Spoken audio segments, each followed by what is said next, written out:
আচ্ছা মুজাম্মেল ভাই, জি, আপনি কতদিন ধরে কৃষিকাজ করেন? আজকে 14 বছর ধরে 14 বছর। এবার কত পাখি গাজরের ক্ষেত করছেন? 260 পাখি। গাজরের সাথে আর কি কি করেন আপনি চাষ? বিট বুনছি, ধরেন লাল কফি, ধান, কিছু ধান বুনছি, 10 পাখি জায়গার মতো ধানও বুনছি। সবজি? সবজির মধ্যে এখন মোটামুটি ওই ওলকপি হলো 1 পাখি জমি করছি। আর অন্য অন্য শাকের আইটেম আগে করছি, সব শেষ করে ফেলেছি। এখন এই বর্তমান গাজর এই 4 মাস নিয়ে পারদর্শী করতে হবে। হ্যাঁ।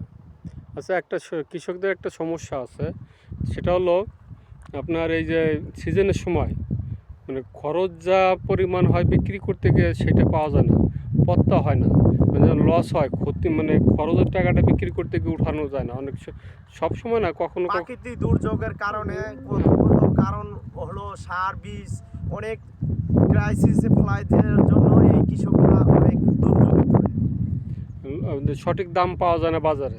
সঠিক আমরা দেখি সঠিক আমরা বাজারে পাওয়া যায় না, কারণ আমরা হলো দেখি কিছু কিছু মানুষ ওই এলসি কইরা মানুষে, বাংলাদেশের মানুষে যাতে না উঠতে পারে সেই জন্য দাবায় রাখে।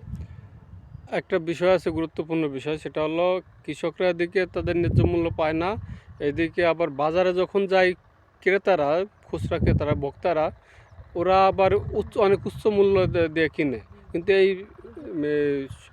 লাভবানটা কৃষকরা যে কষ্ট করে করে এইটা পায় না, মধ্যস্বত্বভোগীরা পায়। এ ব্যাপারে সরকারের কিছু পদক্ষেপ নেওয়ার দরকার। সরকার হ্যাঁ, যেমন ওই তারেক রহমান, বিএনপির ভারপ্রাপ্ত চেয়ারম্যান তারেক রহমান বলছে যে বিএনপি যদি ক্ষমতায় আসে তাহলে প্রতিটি ইউনিয়নে একটা সরকারি ব্যবস্থাপনা, একটা সেলস সেন্টার থাকবে। কৃষকদের পণ্যগুলো ওই সেলস সেন্টারে নিয়ে বিক্রি করবে। তাদের যে খরচের নিয়ে যে লাভবান একটা সম্ভাব্য একটা লাভজনক একটা নির্ধারিত দামে কৃষকদের কাছ থেকে কিনে নেবে। ওখান থেকে আবার সারা দেশে বিপণনের ব্যবস্থা হবে এবং ভোক্তারা যাতে যে সঠিক একটা সহনীয় মাত্রায় দাম পায় সে ব্যবস্থা করা হবে। এটা যদি করে তা কৃষকরা কি উপকৃত হবে মনে করেন? কৃষক কোনো দিন ধোঁকায় পড়বো না, কৃষক কোনো সময় ফাঁকিবাজে আর কষ্টের চোখের পানি ফেলাই দেব না। আর দ্বিতীয় কথা হলো যে জিনিসটা তারেক রহমান বলছে, যদি কৃষকদের যদি বাঁচায় রাখি, আমাদের বাংলাদেশের সবাই আমাদের কৃষকের ভর্তুকি আমরা সরকার থেকে দিতে না দিলেও আমাদের কৃষক চলে যেতে পারবো।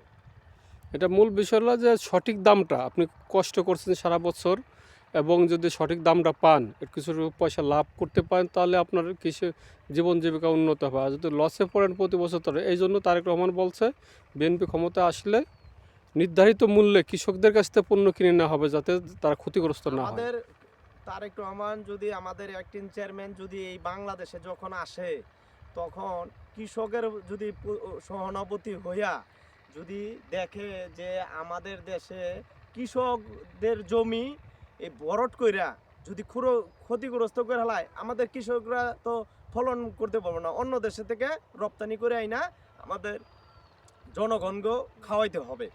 এটা আপনি বলছেন কৃষি জমি নষ্ট হচ্ছে, কৃষি নষ্ট জমি ভরাট করে বিভিন্ন হাউজিং করাতে, বাড়িঘর করাতে কৃষি জমি ক্ষতিগ্রস্ত হচ্ছে, কৃষি উৎপাদন ব্যাহত হচ্ছে। আগের থেকে পর্যায়ক্রমে কৃষি জমি নষ্ট হওয়াতে উৎপাদন কমে যাচ্ছে। দূষিত পানি ছেড়ে দিতেছে মেল কারখানার, এই জিনিসটা সাপ্লাই করে দিতেছে না, নদীতে বর্জ্য পানি ছেড়ে দিতেছে, কৃষকরা অনেক ক্ষতিগ্রস্ত হচ্ছে। এটা একটা গুরুত্বপূর্ণ কথা বলছেন আপনি, যাতে কৃষকরা ক্ষতিগ্রস্ত খুবই হচ্ছে। তো ইনশাল্লাহ আমরা এবার, আমি চাই আমাদের দেশে একটা নির্ধারিত ভালো একটা দেশের সরকার আসুক, আমাদের দেশে সবচেয়ে জনগণ সুরক্ষভাবে থাকুক, অন্য রাষ্ট্রে উন্নত হয়, আমাদের দেশও জানি উন্নত, আমরা চেহারা মুখোমুখি চায়া পাই। এইটাই প্রিয় আমাদের দর্শক, দাবি। আমরা কথা বলছিলাম সাভার উপজেলা বলিয়ারপুর গ্রামের বলিয়ারপুর গ্রামের বাসিন্দা কৃষক মোজাম্মেল হকের সাথে। ধন্যবাদ সবাইকে।